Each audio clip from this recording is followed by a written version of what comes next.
ಹಾಗೆ ಎಲ್ರಿಗೂ ನಮಸ್ಕಾರ. ಸೊ IPL ಮ್ಯಾಚಸ್, ಕೊನೆ IPL ಮ್ಯಾಚಸ್ಗಳಲ್ಲಿ ಏನು ನಡೀತಾ ಇದೆ ಅಂತಲೇ ಅರ್ಥ ಆಗ್ತಾ ಇಲ್ಲ. ಪ್ಲೇ ಆಫ್ಗೆ ಹೋಗಿರುವಂಥ ಒಂದು ಟೀಮ್ಗಳು ಎಲಿಮಿನೇಟ್ ಆಗಿರುವಂಥ ತಂಡಗಳ ಜೊತೆಗೆ ಸೋಲ್ತಾ ಇದ್ದೇವೆ ಅಂತಂದರೆ ನಿಜವಾಗ್ಲೂ ಶಾಕಿಂಗ್ ಅಂತ ಅನಿಸುತ್ತೆ.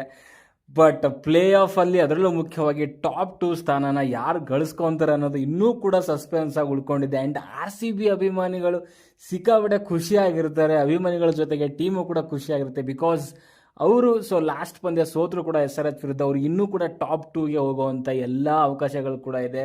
ಬಟ್ ಕೊನೆಯ ಪಂದ್ಯ LAG ವಿರುದ್ಧ ಗೆಲ್ಲೇಬೇಕಾಗತ್ತೆ. ಆ್ಯಂಡ್ MI ಆ್ಯಂಡ್ PBKS ಈ ಎರಡೂ ತಂಡಗಳು ಕೂಡ ಖುಷಿಯಾಗಿರ್ತವೆ ಬಿಕಾಸ್ ಆಫ್ ಇವತ್ತು GT ತಂಡ ಸೋತಿರೋದ್ರಿಂದ ಸಿಕ್ಕಾಪಟ್ಟೆ ಒಂದು ಕ್ಯೂರಿಯಸ್ ಆಗಿದೆ.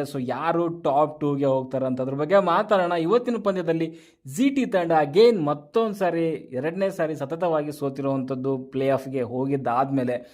ಲಾಸ್ಟ್ ಪಂದ್ಯದಲ್ಲೂ ಕೂಡ ಸೋತರು ಆ್ಯಂಡ್ ಇವಾಗಲೂ ಕೂಡ ಅಷ್ಟೇ ಸೋತಿದ್ದಾರೆ. ಲಾಸ್ಟ್ ಪಂದ್ಯದಲ್ಲಿ LSG ವಿರುದ್ಧ ಸೋತರು. ಅಗೇನ್ ಇವಾಗ ಮತ್ತೊಂದು ತಂಡ ಎಲಿಮಿನೇಟ್ ಆಗಿರುವಂಥದ್ದು, ಅದು ಪಾಯಿಂಟ್ಸ್ ಟೇಬಲಲ್ಲಿ ಲಾಸ್ಟಲ್ಲಿರುವಂಥ CSK ವಿರುದ್ಧ 83 ರನ್ಗಳ ಒಂದು ಸೋಲನ್ನು ಅನುಭವಿಸ್ತಾರೆ. ನಿಜವಾಗ್ಲೂ ಶಾಕಿಂಗ್ ಅಂತ ಅನಿಸುತ್ತೆ. GT ತಂಡ 143 ಅಂತ ಅನಿಸುತ್ತೆ, 47 ರನ್ಗೆ ಆಲ್ ಔಟ್ ಆಗ್ತಾರೆ. ಇನ್ನೂ 9 ಬಾಲ್ಗಳನ್ನು ಸ್ಪೇರ್ ಆಗಿ ಮಾಡಿಕೊಂಡು ನಿಜವಾಗ್ಲೂ ಹಾರಿಬಲ್ ಪರ್ಫಾರ್ಮೆನ್ಸು. ಬ್ಯಾಟಿಂಗಲ್ಲಾದರೂ ಆಗಿರ್ಬೋದು, ಅದು ಬೌಲಿಂಗಲ್ಲಾದರೂ ಆಗಿರ್ಬೋದು. ಮುಖ್ಯವಾಗಿ 230 ರನ್ಗಳನ್ನು ಕೊಡ್ತಾರೆ ಫಸ್ಟ್ ಇನ್ನಿಂಗ್ಸಲ್ಲಿ ಬೌಲಿಂಗಲ್ಲಿ.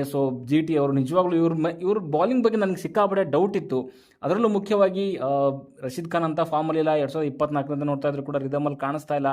ಅದಾದಮೇಲೆ ಸಿರಾಜ್, ನಿಜವಾಗ್ಲೂ ಅವ್ರ ಮೇಲೆ ನಂಗೆ ಸಿಕ್ಕಾಪಟ್ಟೆ ಡೌಟ್ ಇತ್ತು. ಬಟ್ RCB ಮೇಲೆ ಒಂದು 2 ಮ್ಯಾಚ್ ತುಂಬ ಚೆನ್ನಾಗಿ ಮಾಡಿದ್ರು ಬೌಲಿಂಗ್. ಬಟ್ ಖಂಡಿತವಾಗ್ಲೂ ನಂಗೆ ಡೌಟ್ ಇತ್ತು ಎಲ್ಲೋ ತಗ್ಲಾಕೊಂತಾರೆ ಅಂತ. ಬಟ್ ಕೊನೆಯ ಒಂದು 2 ಮ್ಯಾಚಲ್ಲಿ ನೋಡ್ತಾ ಇದ್ರೆ 230+ ಆ ಒಂದು ರನ್ಗಳನ್ನು ಕೊಡ್ತಾ ಇದ್ದಾರೆ ಬೌಲರ್ಸ್ಗಳು. ನಿಜವಾಗ್ಲೂ ತುಂಬ ಅಂದರೆ ತುಂಬ ಕನ್ಸರ್ನ್ ಇದೆ GT ಅವರಿಗೆ ಬೌಲಿಂಗಲ್ಲಿ ವಿಚಾರದಲ್ಲಿ.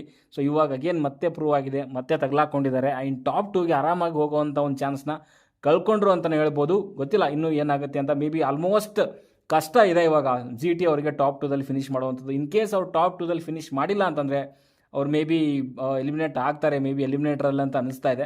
ನೋಡೋಣ ಏನಾಗುತ್ತೆ ಅಂತ. ಆ್ಯಂಡ್ ಇವತ್ತಿನ ಪಂದ್ಯದ ಬಗ್ಗೆ ಮಾತಾಡಿದ್ರೆ ಟಾಸ್ ಗೆದ್ದಂಥ CSK ಕ್ಯಾಪ್ಟನ್ ಮಹೇಂದ್ರ ಸಿಂಗ್ ಧೋನಿ ಅವರು ಅಗೇನ್ ಒಂದು ಬ್ಯಾಟಿಂಗ್ನ ಆಯ್ಕೆ ಮಾಡ್ಕೊತಾರೆ. ಮ್ಯಾಚ್ ನಡೆದಿರುವಂಥದ್ದು ನರೇಂದ್ರ ಮೋದಿ ಒಂದು ಸ್ಟೇಡಿಯಮಲ್ಲಿ. ಅಗೇನ್ ಅಲ್ಲಿ ಚೇಸಿಂಗ್ ಪ್ರಿಫರ್ ಮಾಡ್ತಾರೆ. ಬಟ್ ಇದು ಡೇ ಗೇಮ್ ಆಗಿರೋದ್ರಿಂದ ಫಸ್ಟ್ ನಾವು ಬ್ಯಾಟಿಂಗ್ ಮಾಡ್ತೀವಿ ಅಂತ ಧೋನಿ ಅವರು ಆಯ್ಕೆ ಮಾಡ್ಕೊತಾರೆ. ಮೇ ಬಿ ಕ್ಯಾಪ್ಟನ್ ಆಗಿ ಧೋನಿ ಅವರು ಲಾಸ್ಟ್ ಈ ಮ್ಯಾಚ್ ಆಡ್ತಿರೋವಂಥದ್ದು. Maybe next year player ಆಗಿ ಆಡ್ಬೋದು. ಋತುರಾಜ್ ಗಾಯಕ್ವಾಡ್ ಬರ್ತಿದ್ದಂಗೆ ಕ್ಯಾಪ್ಟನ್ಸಿನ ಅವರು ಟೇಕ್ ಓವರ್ ಮಾಡ್ಕೊತಾರೆ.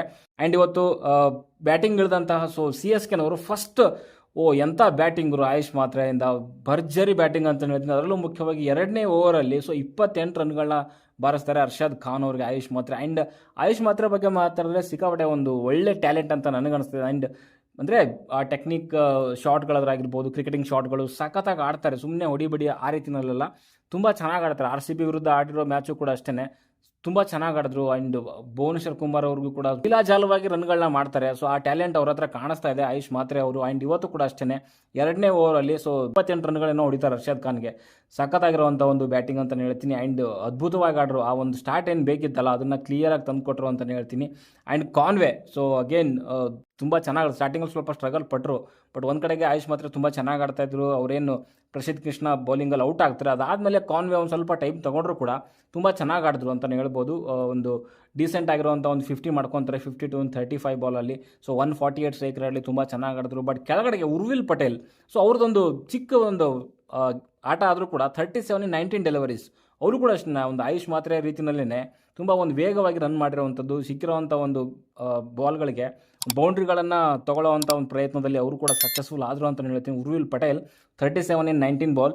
ಶಾಟ್ಗಳನ್ನು ತುಂಬ ಚೆನ್ನಾಗಿ ಆಡ್ತಾರೆ. ಬಟ್ ಕೆಲವೊಂದು ಲೂಸ್ ಶಾಟ್ಗಳು ಆಡ್ಬಿಟ್ಟು ಔಟ್ ಆಗ್ತಾರೆ ಇವರು ಉರ್ವಿಲ್ ಪಟೇಲ್ ಅವರು.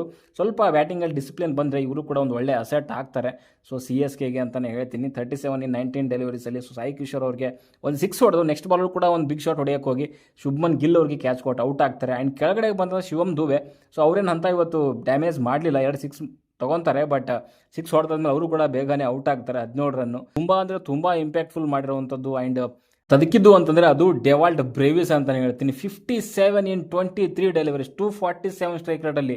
ಓ ಮೈ ಗಾಡ್, ಎಂಥ ಬ್ಯಾಟಿಂಗರು. ನಿಜವಾಗ್ಲೂ ಒಂದೊಂದು ಶಾಟ್ಗಳು ನೋಡ್ತಾ ಇದ್ರೆ ಸಖತ್ತಾಗಿರೋವಂಥ ಒಂದು ಶಾಟ್ಗಳು ಎಲ್ಲ ಬೌಂಡ್ರಿ ಆಚೆನೆ ಮಿಸ್ ಟೈಮ್ ಆಗಿರೋದು ಕೂಡ.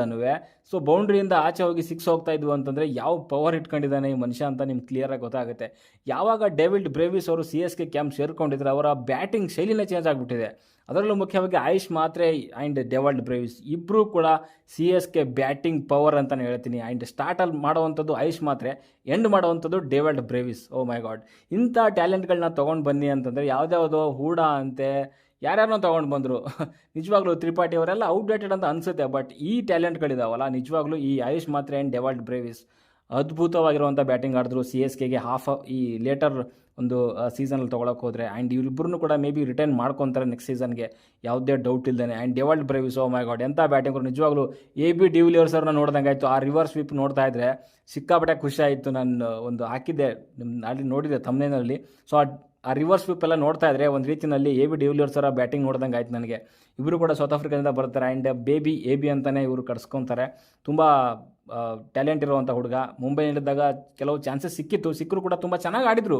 ಬಟ್ ಅಂದರೆ ಅಲ್ಲಿ ಮುಂಬೈನಲ್ಲಿ ಸ್ಥಾನ ಇಲ್ಲ ಅವ್ರಿಗೆ. ಯಾಕಂದರೆ ಆಲ್ರೆಡಿ ಅವ್ರದ್ದು ಪ್ಲೇಯಿಂಗ್ ಎಲೆವನಲ್ಲಿ ತುಂಬ ಚೆನ್ನಾಗಿರುವಂಥ ಒಂದು ಪ್ಲೇಯರ್ಸ್ಗಳಿದ್ದಾರೆ. ಸೊ ಅದಕ್ಕೋಸ್ಕರ ಅವರು ರಿಲೀಸ್ ಮಾಡಿದರು. ಆ್ಯಂಡ್ ಈ ಒಂದು ಸೀಸನಲ್ಲಿ ಅನ್ಸೋಲ್ಡ್ ಆಗಿದ್ರು ಆಕ್ಷನಲ್ಲಿ. ನಿಜವಾಗ್ಲೂ ಶಾಕಿಂಗ್ ಅಂತ ಅನಿಸುತ್ತೆ. ಇಂಥ ಬ್ಯಾಟ್ಸ್ಮನ್ಗಳು ಯಾಕೆ ಅನ್ಸೋಲ್ಡ್ ಆಗ್ತಾರೆ ಅಂತ ಅಗೇನ್ ಅವ್ರನ್ನ CSK ಅವ್ರು ತೊಗೊಂಡಿರುವಂಥದ್ದು ನಿಜವಾಗ್ಲೂ ಅವರಿಗೆ ಖುಷಿ ಕೊಟ್ಟಿರುತ್ತೆ. ಆ್ಯಂಡ್ ಇವಾಗ ಆಡಿರೋದ್ರಿಂದ CSK ಕೂಡ ಖುಷಿ ಆಗಿರುತ್ತೆ ಇವ್ರನ್ನ ನಾವು ತೊಗೊಂಡ್ವಿ ರಿಪ್ಲೇಸ್ಮೆಂಟ್ ಆಗಿ ಅಂತ. ಆ್ಯಂಡ್ ಕೆಳಗಡೆಗೆ ರವೀಂದ್ರ ಜಡೇಜಾ ಡಿಸೆಂಟ್ ಇನ್ನಿಂಗ್ಸ್ ಅಂತ ಹೇಳ್ತೀನಿ. ಸೊ 21 in 18 ಒಂದು ಬಾಲಲ್ಲಿ. ಸೊ ಡೇವಿಡ್ ಬ್ರೇವ್ಸ್ಗೆ ಒಂದು ಒಳ್ಳೆ ಸಾಥ್ ಕೊಟ್ಟರು ಅಂತಲೇ ಹೇಳ್ಬೋದು. ಆ್ಯಂಡ್ ಈ ಒಂದು ಭರ್ಜರಿ ಬ್ಯಾಟಿಂಗಿಂದ ಆಯುಷ್ ಮಾತ್ರೆ, ಕಾನ್ವೆ ಆ್ಯಂಡ್ ಡೇವಿಡ್ ಬ್ರೇವಿಸ್ ಅವರಿಂದ ಸೊ 230 ರನ್ಗಳನ್ನು ಬಾರಿಸ್ತಾರೆ. ಆ್ಯಂಡ್ ಇನ್ನು GT ಬಾಲಿಂಗ್ ಬಗ್ಗೆ ಮಾತಾಡೋದಾದರೆ ಸಿಕ್ಕಾಪಟ್ಟೆ ಎಲ್ಲರೂ ಕೂಡ ಹೊಡೆಸ್ಕೊಂಡಿದ್ದಾರೆ. ಎಲ್ಲರೂ ಕೂಡ 10, 11, 12 ಇದೆ. ಬಟ್ ಒಂದೇ ಒಂದು ಹೆಸರು ಇದರಲ್ಲಿ ತುಂಬ ಚೆನ್ನಾಗಿ ಮಾಡಿರೋದು ಅಂತಂದರೆ ಅದು ಪ್ರಸಿದ್ಧ ಕೃಷ್ಣ. ಓ ಮೈ ಗಾಡ್, 230 ರನ್ಗಳ ಒಂದು ಬಿಗ್ ಸ್ಕೋರ್ ಆಗಿದೆ. ಆ ಒಂದು ಬಿಗ್ ಸ್ಕೋರಲ್ಲಿ ಕೂಡ ಒಳ್ಳೆ ಬಾಲಿಂಗ್ ಮಾಡಿದ್ದು ಅಂತಂದರೆ ಅದು ನಮ್ಮ ಕನ್ನಡಿಗ ಪ್ರಸಿದ್ಧ ಕೃಷ್ಣ ಅಂತಲೇ ಹೇಳ್ತೀನಿ. 4 ಓವರಲ್ಲಿ 22 ರನ್ನು. ಆ್ಯಂಡ್ ಕೊನೆ ಓವರಲ್ಲಿ 1 6 ಇಲ್ಲ ಅಂತಂದಿದ್ರೆ ಇನ್ನೂ ಕಡಿಮೆ ಆಗಿರೋದು. 4 ಓವರಲ್ಲಿ 22 ರನ್ನು, 2 ವಿಕೆಟ್ ತೆಗಿತಾರೆ. 5.50 ಎಕಾನಮಿ ರೇಟ್ ಇದೆ. ಈ ಒಬ್ಬರನ್ನ ಬಿಟ್ಟರೆ ಇನ್ನು ಮಿಕ್ಕಿದವ್ರು ಎಲ್ಲರೂ ಕೂಡ ಹೊಡೆಸ್ಕೊಂಡಿದ್ದಾರೆ. ಅಲ್ಲಿ ಸಿರಾಜ್ ತೊಗೊಂಡ್ರೆ 11.8 ಇದೆ. ಆ್ಯಂಡ್ ಅರ್ಷದ್ ಖಾನು 21 ಇದೆ. ಇನ್ನೆಲ್ಲರೂ ಕೂಡ 10 ಮೇಲೆ ಇರೋವಂಥದ್ದು ಎಕಾನಮಿ ರೇಟ್. ಯಾರೂ ಕೂಡ ಅಂಥ ಒಂದು ಒಳ್ಳೆ ಬೌಲಿಂಗ್ ಮಾಡೇ ಇಲ್ಲ. ಸೊ ನಿಜವಾಗ್ಲೂ ಪ್ರಸಿದ್ಧ ಕೃಷ್ಣ ಸೂಪರ್ ಅಂತಲೇ ಹೇಳ್ತೀನಿ. ಆ್ಯಂಡ್ ಈ ಒಂದು ಬಿಗ್ ಸ್ಕೋರ್ನ ಬೆನ್ನತ್ತದಂತಹ ಸೊ GT ತಂಡಕ್ಕೆ ಫಸ್ಟ್ಗೆ 24 ರನ್ಗೆ ಒಂದು ವಿಕೆಟ್ ಹೋಗ್ಬಿಡುತ್ತೆ. ಶುಭನ್ ಗಿಲ್ ಅವರು ಔಟ್ ಆಗ್ತಾರೆ. 13 ರನ್ನು 9 ಬಾಲಲ್ಲಿ, ಒಂದು ಬೌಂಡ್ರಿ, ಒಂದು ಸಿಕ್ಸರ್ ತೊಗೊತಾರೆ. ಅದನ್ನು ದೊಡ್ಡ ಒಂದು ಸ್ಕೋರ್ ಆಗಿ ಕನ್ವರ್ಟ್ ಮಾಡಲಿಕ್ಕೆ ಆಗಲ್ಲ. ಸೊ ಅನ್ಶುಲ್ ಕಂಬೋಸ್ ಅವರ ಬೌಲಿಂಗಲ್ಲಿ ಉರ್ವಿಲ್ ಪಟೇಲ್ ಅವರಿಗೆ ಕ್ಯಾಚ್ ಕೊಟ್ಟು ಔಟ್ ಆಗ್ತಾರೆ. ಒಂದು ಕಡೆಗೆ ಸಾಯಿ ಸುದರ್ಶನ್ ಸ್ವಲ್ಪ ಡೀಸೆಂಟ್ ಇನ್ನಿಂಗ್ಸ್ ಅಂತಲೇ ಹೇಳ್ತೀನಿ. ಸೊ ಈ ಕಡೆಗೆ ವಿಕೆಟ್ಗಳು ಬೀಳ್ತಾ ಇತ್ತು. ಬಿಕಾಸ್ ಒಂದು 6 ರನ್ಗಳ ಅಂತರದಲ್ಲಿ 3 ವಿಕೆಟ್ ಬಿದ್ದೋಗುತ್ತೆ. Shubman Gill, Jos Buttler and Rutherford. So 3 ವಿಕೆಟ್ಗಳು ಕೇವಲ 6 ರನ್ಗಳ ಅಂತರದಲ್ಲಿ ಬಿದ್ದೋಗುವಂಥದ್ದು. So again Sai Sudharsan again ಅವರ ಒಂದು ಏನು ಆಟ ಇದೆ, ಸೊ ಅದನ್ನು 41 in 28 ಡೆಲಿವರೀಸು ಅವ್ರು ಆಡ್ಬಿಟ್ಟು ಕ್ಲೋಸ್ ಮಾಡ್ಕೊತಾರೆ. ಜಡೇಜಾ ಅವರ ಬೌಲಿಂಗಲ್ಲಿ ಶಿವಮ್ ದುಬೆ ಅವರಿಗೆ ಕ್ಯಾಚ್ ಕೊಟ್ಟು ಔಟ್ ಆಗ್ತಾರೆ. ಜೋಸ್ ಬಟ್ಲರ್ ಕೂಡ ಅಂಥ ಒಂದು ಇಂಪ್ಯಾಕ್ಟ್ ಏನು ಮಾಡಲ್ಲ. ರುದರ್ಫೋಲ್ಡ್ ಅವರು ಕೂಡ ಬೇಗ ಔಟ್ ಆಗ್ತಾರೆ, ಡಕೌಟ್ ಆಗ್ತಾರೆ ಆ್ಯಕ್ಚುಲಿ ಇವತ್ತು. ಆ್ಯಂಡ್ ಶಾರುಖ್ ಖಾನ್ ಲಾಸ್ಟ್ ಮ್ಯಾಚಲ್ಲಿ ತುಂಬ ಚೆನ್ನಾಗಿ ಆಡಿದರು. ಸೊ ಅವರು ಕೂಡ ಕೇವಲ 19 ರನ್ನು 15 ಬಾಲಲ್ಲಿ.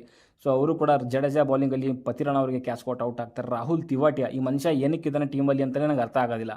ಸೊ ಏನು ಒಂದು ಮ್ಯಾಚ್ ಯಾವಾಗಲೂ ಒಂದು ಗೆಲ್ಲಿಸಿರೋದಕ್ಕೆ ಇವ್ರನ್ನ ಇನ್ನೂ ಅದೇ ಒಂದು ಚಾನ್ಸ್ ಕೊಟ್ಕೊಂಡಿದ್ದಾರೆ. ಸೊ ನಿಜವಾಗ್ಲೂ ವೇಸ್ಟ್ ಫೆಲೋ ಅಂತ ನಂಗೆ ಅನಿಸುತ್ತೆ. ಬಿಕಾಸ್ ಬಾಲಿಂಗು ಮಾಡಲ್ಲ, ಫೀಲ್ಡಿಂಗ್ ಏನಂತ ಅದ್ಭುತವಾದಂಥ ಫೀಲ್ಡರ್ ಏನಲ್ಲ. ಬಟ್ ಏನು ನಿಜವಾಗ್ಲೂ ಇವತ್ತು ಚಾನ್ಸ್ ಸಿಕ್ಕಿತ್ತು. ಅಟ್ಲೀಸ್ಟ್ ಸುಮಾರು ಟೈಮಲ್ಲಿ ಚಾನ್ಸ್ ಸಿಕ್ಕಿಲ್ಲ, ಅದು ಇಲ್ಲ ಅಂತ ಹೇಳ್ತೀವಿ. ಬಟ್ ಇವತ್ತು ಚಾನ್ಸ್ ಸಿಕ್ಕಿತ್ತು. ಬಟ್ ರನ್ ಮಾಡಲಿಕ್ಕೆ ಅವ್ರ ಕಡೆಯಿಂದ ಆಗಲಿಲ್ಲ. ಅವ್ರಿಗಿಂತ ಪರವಾಗಿ ನಮ್ಮ ಅರ್ಷದ್ ಖಾನೇ ಪರವಾಗಿಲ್ಲ ಅಂತ ಅನಿಸುತ್ತೆ. ರಶೀದ್ ಖಾನ್ ಕೂಡ ಏನು ಮಾಡೋಕ್ಕಾಗಲಿಲ್ಲ. ಕೆಳಗಡೆಗೆ ಬಂದಂಥ ಯಾವ ಬ್ಯಾಟ್ಸ್ಮನ್ನು ಕೂಡ ಏನಂತ ಬಿಗ್ ಸ್ಕೋರ್ ಮಾಡಲಿಲ್ಲ. ಬಟ್ ಅರ್ಷದ್ ಖಾನ್ ಒಂದು 3 ಸಿಕ್ಸರ್ ತೊಗೊಂಡು ಸ್ವಲ್ಪ ಜನಗಳಿಗೆ ಎಂಟರ್ಟೈನ್ ಮಾಡಿದ್ರು ಅಂತಲೇ ಹೇಳ್ಬೋದು. ಬಿಟ್ಟರೆ ಬ್ಯಾಟಿಂಗಲ್ಲಿ ಸೊ ಸಾಯಿ ಸುದರ್ಶನ್ ಬಿಟ್ಟರೆ ಯಾರೂ ಕೂಡ ಅಂಥ ಒಂದು ಬ್ಯಾಟಿಂಗ್ ಆಡಿಲ್ಲ ಅಂತ ಹೇಳ್ಬೋದು. ಸೊ ಈ ಒಂದು ಕಾರಣದಿಂದನೇ 147ಗೆ 10 ವಿಕೆಟ್ಗಳನ್ನ ಕಳ್ಕೊತಾರೆ. ಮೀನ್ಸ್ ಆಲ್ ಔಟ್ ಆಗ್ತಾರೆ ಅಂತಲೇ ಹೇಳ್ತೀನಿ. ಆ್ಯಂಡ್ 83 ರನ್ಗಳ ಒಂದು ದೊಡ್ಡ ಸೋಲನ್ನು ಅನುಭವಿಸ್ತಾರೆ ನಮ್ಮ GT ಅವರು. ಆ್ಯಂಡ್ ಈ ಕಡೆಗೆ ಬಾಲಿಂಗಲ್ಲಿ ತೊಗೊಳಕ್ಕೆ ಹೋದರೆ ಇಲ್ಲಿ ಜಡೇಜಾ ಆ್ಯಂಡ್ ಖಲೀಲ್ ಅಹ್ಮದ್ ಇಬ್ಬರು ಕೂಡ ತುಂಬ ಚೆನ್ನಾಗಿ ಮಾಡಿದ್ದಾರೆ. ಆ್ಯಂಡ್ ಅನ್ಶುಲ್ ಕಂಬೋಜು ಕೂಡ ತುಂಬ ಚೆನ್ನಾಗಿ ಮಾಡಿದ್ರು. ಎಲ್ಲರೂ ಕೂಡ 5.70 ಆ್ಯಂಡ್ 5.20 ಇರುವಂಥದ್ದು ಎಕಾನಮಿ ರೇಟು. ನೂರ್ ಅಹ್ಮದ್ ತುಂಬ ಚೆನ್ನಾಗಿ ಮಾಡಿದ್ದಾರೆ. 4 ಓವರಲ್ಲಿ 21 ರನ್ನು, 3 ವಿಕೆಟ್ ತೆಗಿತಾರೆ. ಅದ್ಭುತ ಅಂತ ಹೇಳ್ತೀನಿ. ಬೌಲಿಂಗಲ್ಲಿ ಸ್ವಲ್ಪ ಇವತ್ತು ತುಂಬ ಚೆನ್ನಾಗಿ ಮಾಡಿದ್ದಾರೆ ನಮ್ಮ CSKನವರು. ಆ್ಯಂಡ್ CSKನವರು ಇವತ್ತು ಗೆದ್ದಿರೋವಂಥದ್ದು RCB ಅಭಿಮಾನಿಗಳಾಗಿ ನಮಗೂ ಕೂಡ ಖುಷಿ ಇದೆ. ಬಟ್ ಸಪೋರ್ಟ್ ಅಂತ ಏನಿಲ್ಲ. ಬಟ್ ಗೆದ್ದಿರೋದು ಓಕೆ, ನಮಗೆ ಸ್ವಲ್ಪ ಲಾಭ ಆಯಿತು ಅಂತ ಹೇಳ್ಬೋದು. ಇಲ್ಲ ಅಂತಂದರೆ ನಮ್ಗೆ ಸ್ವಲ್ಪ ಕಷ್ಟ ಆಗುವಂಥದ್ದು.